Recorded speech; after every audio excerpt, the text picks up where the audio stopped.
حالیہ دنوں social media پر یہ قیاس ارائیاں زیر گردش رہیں کہ سمندر میں کچھ عجیب ہونے والا ہے اور اسے گہرے پانی کی نایاب مخلوق کے سطح سمندر ساحل پر نمودار ہونے سے منسلک کیا جا رہا ہے۔ جنوری میں ہم نے دیکھا کہ نایاب اینگلر فش کو پہلی بار سطح سمندر میں دیکھا گیا، جبکہ یہ مچھلی گہرے پانی میں 200 سے 2000 فٹ کی گہرائی میں پائی جاتی ہے، جہاں سورج کی روشنی نہیں پہنچ پاتی۔ ماہرین کا کہنا تھا کہ اس مچھلی میں قدرتی طور پر روشنی کے لیے ایک بلب نما اعضا ڈبرسل اپنج موجود ہوتا ہے جو معدوم ہو چکا تھا۔ یہ بلب اینگلر فش کے لیے باعث مسرت ہوتا ہے اور اسی سے وہ شکار کو اپنی جانب کھینچتی ہے۔ یہی وجہ تھی کہ اس نے سمندر میں اوپر روشنی کی طرف سفر کیا، مگر یہ مچھلی جلد ہی مر گئی کیونکہ یہ حالات اس کے زندہ رہنے کے لیے موزوں نہ تھے۔ اس کے علاوہ ایک اور غیر معمولی واقعہ میکسیکو کے ساحل پر اورفش کا نمودار ہونا تھا۔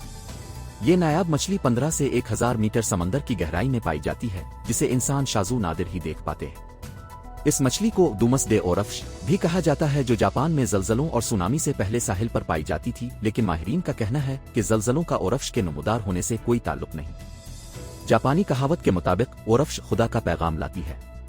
چند سوشل میڈیا صارفین میں یہ تاثر پایا جا رہا ہے چونکہ 2011 میں جاپان میں فوکوشیما خوفناک سونامی سے قبل یہ مچھلی ساحل پر آئی تھی، اس لیے اس بار بھی سمندر میں کچھ عجیب ہونے جا رہا ہے اور سمندر ہمیں اس حوالے سے اشارے دے رہا ہے۔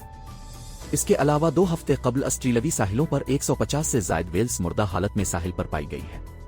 ان تمام عناصر نے سوشل میڈیا پر ان قیاس ارائیوں کو جنم دیا ہے، جبکہ کچھ لوگ اسے لیوی ایتھن کی دوبارہ آمد سے منسلک کر رہے ہیں۔ لیوی ایتھن ایک خوفناک سمندری مخلوق ہے جس کا ذکر مسیحیت کی مذہبی کتاب بائبل اور عبرانی زبانوں کی تاریخی کتابوں میں کیا گیا۔ یہ ایک دے اوقامت سانپ اور مگرمچھ سے مماثل مخلوق ہے جس کا سائز غیر معمولی طور پر بہت بڑا ہے، یعنی یہ براعظم آسٹریلیا سے بھی بڑا ہے۔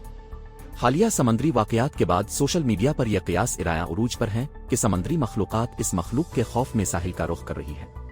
لیوی ایتھن جو طویل عرصے سے سویا ہوا تھا اب جاگ چکا ہے اور 2026 میں اس کی واپسی ہوگی جو انسانوں کو تباہ کر دے گا۔ View this post on Instagram. اہم بائبل میں اس مخلوق کی واپسی کے بارے میں کوئی ذکر نہیں۔ یہ نئی بات نہیں، موجودہ صدی میں رونما ہونے والے سمندری طوفانوں، سونامی اور دیگر افت کو اسی مخلوق سے منسلک کر کے قیاس ارائیاں کی جاتی ہیں کہ سمندر میں ہونے والا ہر غیر معمولی فعل اس کی وجہ سے ہو رہا ہے، اور خلائی مخلوق کی طرح عوام کو لیوی ایتھن کے بارے میں بھی مطلع نہیں کیا جاتا کیونکہ حکومتوں کو خوف ہے کہ لوگوں میں افراتفری پھیل جائے گی۔ اس طرح کی اور بھی دیگر قیاس ارائیاں انسٹاگرام اور ٹک ٹاک پر لاوایتھن کے ساتھ جاری ہیں، مگر اس مخلوق کا وجود اتنا ہی تخیلاتی ہے جتنا کہ گاڈزیلا کا وجود ہے۔ لیوی ایتھن سے قط نظر گہرے پانی کی مخلوقات کے سمندر کے ساحل سطح سمندر پر نمودار ہونے کو ماہرین موسمیاتی تبدیلی سے منسلک کرتے ہیں۔ ان کا خیال ہے کہ حالیہ برسوں میں سمندر میں رونما ہونے والے کئی واقعات کا تعلق موسمیاتی تبدیلی سے ہے جو ہمارے سمندر کو بری طرح متاثر کر رہی ہے۔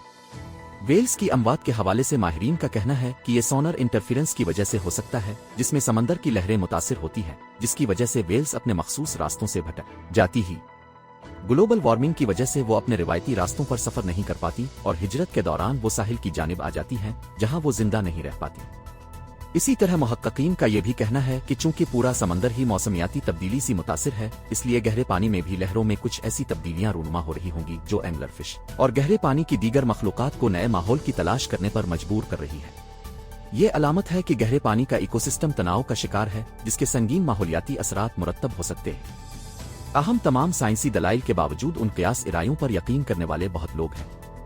ہر دور میں لوگوں کو مضطرب کرنے کے لیے انہیں پھیلایا جاتا ہے، مگر لوگ اسی دلچسپی سے اس معاملے کو دیکھتے ہیں کیونکہ پراسراریت سے انسانوں کی دلچسپی کبھی ختم نہیں ہوتی۔